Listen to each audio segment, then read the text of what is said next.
Hello and welcome back to our channel, where we bring you the craziest and weirdest stories from human history. Today, we're diving into the extraordinary story of Charles Schwab, a man whose life bridges to eras of American finance. He was a steel titan, a protege of Andrew Carnegie, who then became a pioneer of the discount brokerage industry. His journey from the world of heavy industry to the modern financial services sector is a testament to his adaptability, vision, and a rare ability to innovate into entirely different fields. You probably know the name Charles Schwab, maybe from the popular brokerage company, but the original Charles Schwab story is even more intriguing. So buckle up and get ready to explore the incredible ups and downs of a man who truly lived a life less ordinary. Chapter 1. From steel mill worker to Carnegie's protege. Born in 1862, Charles M. Schwab's entry into the world of steel came at the most basic level.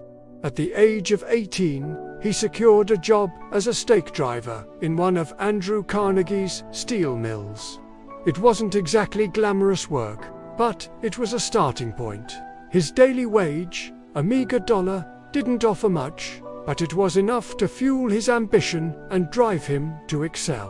What set Schwab apart was his ability to learn quickly and apply his knowledge effectively.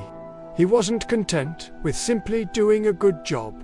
He wanted to do it better, smarter, and more efficiently. And his bosses took notice. Within 6 months of starting as a humble stake driver, he had been promoted to chief engineer. By the time he was 25, he was the general superintendent of Carnegie's Homestead Works, a position he held until 1903. His rise through the ranks was nothing short of meteoric, a testament to his hard work, intelligence, and an uncanny knack for the steel business. But it wasn't just his professional acumen that made him stand out. Schwab was also known for his interpersonal skills, particularly his ability to handle labor disputes. During a time when labor unrest was common, Schwab's approach to management was a breath of fresh air.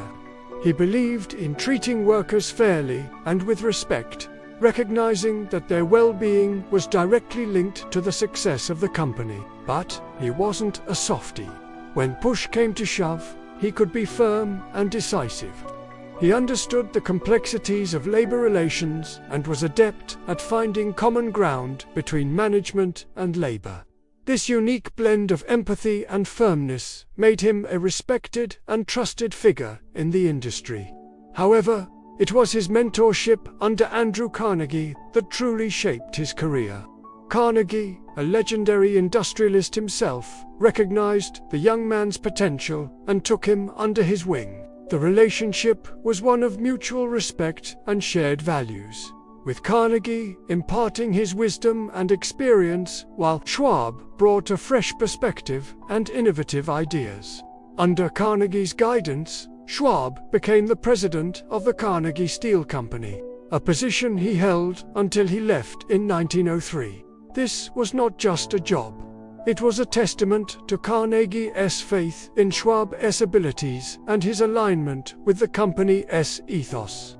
Chapter 2. The first president of U.S. Steel. In 1901, the steel industry was thrown into a tizzy when J.P. Morgan orchestrated the largest industrial merger of its time. Carnegie Steel Company, along with several other companies, was combined to create the U.S. Steel Corporation, a behemoth that would go on to become America's first billion-dollar company. This monumental event not only reshaped the steel industry, but also set the stage for Schwab's next chapter. Morgan, a titan of finance and industry himself, saw something special in Schwab. Impressed by his performance at Carnegie Steel, Morgan offered Schwab a unique opportunity. He chose Schwab to be the first president of the newly formed U.S. Steel Corporation. It was a bold move, placing the reins of such a colossal enterprise in the hands of a relatively young executive. But Morgan's faith in Schwab's abilities was unwavering. He knew that Schwab possessed not just the technical expertise, but also the leadership qualities necessary to steer U.S. Steel to success. As president, Schwab was entrusted with the monumental task of overseeing a massive operation that controlled over 2/3 of the nation's steel production. It was a role that demanded the utmost professionalism, strategic thinking, and an iron will. Schwab rose to the challenge, demonstrating the qualities that had earned him Morgan's trust in the first place. He navigated the complexities of managing a company of that size and influence with aplomb. His strategic decisions, coupled with his ability to anticipate market trends, ensured that US Steel remained at the forefront of the industry. But it wasn't just about steering the company toward financial success. Schwab was also acutely aware of his role in shaping public perception. He understood that US Steel was not just a company, it was a symbol of American industrial might. As such, he took steps to ensure that the company was run ethically and with a strong sense of social responsibility. This included championing initiatives to improve working conditions and advocating for fair labor practices. During his tenure, Schwab became one of the highest-paid executives in the country, earning an annual salary of $1 million, a staggering sum at the time. But his compensation was not just a reflection of his high salary, it was a recognition of his pivotal role in shaping U.S. Steel into the powerhouse it was. However, despite his achievements, Schwab's relationship with U.S. Steel's board, particularly with Morgan, was not without its challenges. The two men, though sharing a deep respect for each other's abilities, had fundamentally different visions for the company. Schwab, with his progressive mindset, wanted to modernize and expand, while Morgan, a proponent of stability and tradition, preferred maintaining the status quo. This creative tension eventually culminated in Schwab's departure from U.S. Steel in 1903. Chapter 3. Founding Bethlehem Steel. After parting ways with U.S. Steel, Schwab didn't waste any time. He wasted no time in taking control of Bethlehem Steel Company, a company that was on the brink of collapse. With his keen business acumen and a solid understanding of the steel industry, Schwab turned Bethlehem Steel around, transforming it into a modern, efficient, and profitable enterprise. His approach to management was revolutionary. He believed in investing heavily in research and development, an unusual concept at the time. He pioneered a new process for creating wide-flanged steel beams, a development that would go on to become a key material in constructing skyscrapers and bridges. Under his leadership, Bethlehem Steel became the second-largest steel producer in the United States. But Schwab's impact went beyond just his work at Bethlehem Steel. During World War I, he played a crucial role in the war effort, producing vast quantities of steel for ships, tanks, and weapons. His contribution was so significant that President Woodrow Wilson appointed him Director General of the Emergency Fleet Corporation, putting him in charge of the nation's shipbuilding efforts. By the end of his career, Schwab was a legend in the steel industry. He was known not just for his business acumen and innovative spirit, but also for his integrity and commitment to excellence. Bethlehem Steel, under his leadership, had become synonymous with quality and reliability. Chapter 4. The Second Career. A pioneer of finance. While Charles M. Schwab, the industrialist, is well known, he is not to be confused with Charles A. Schwab, the founder of the modern brokerage firm. The former's story as a steel magnate, however, provides a fascinating contrast to the latter's career as a pioneer of consumer finance. The two men, a generation apart, would both come to revolutionize their respective industries. The story of Charles M. Schwab, the first president of U.S. Steel, is one of a bygone era, a time when the American economy was rapidly industrializing and titans of industry were shaping the nation's economic landscape. His story, ending with his death in 1939, is a perfect example of a visionary who thrived during the Gilded Age, a period of immense growth and change. Schwab's career was marked by several notable firsts.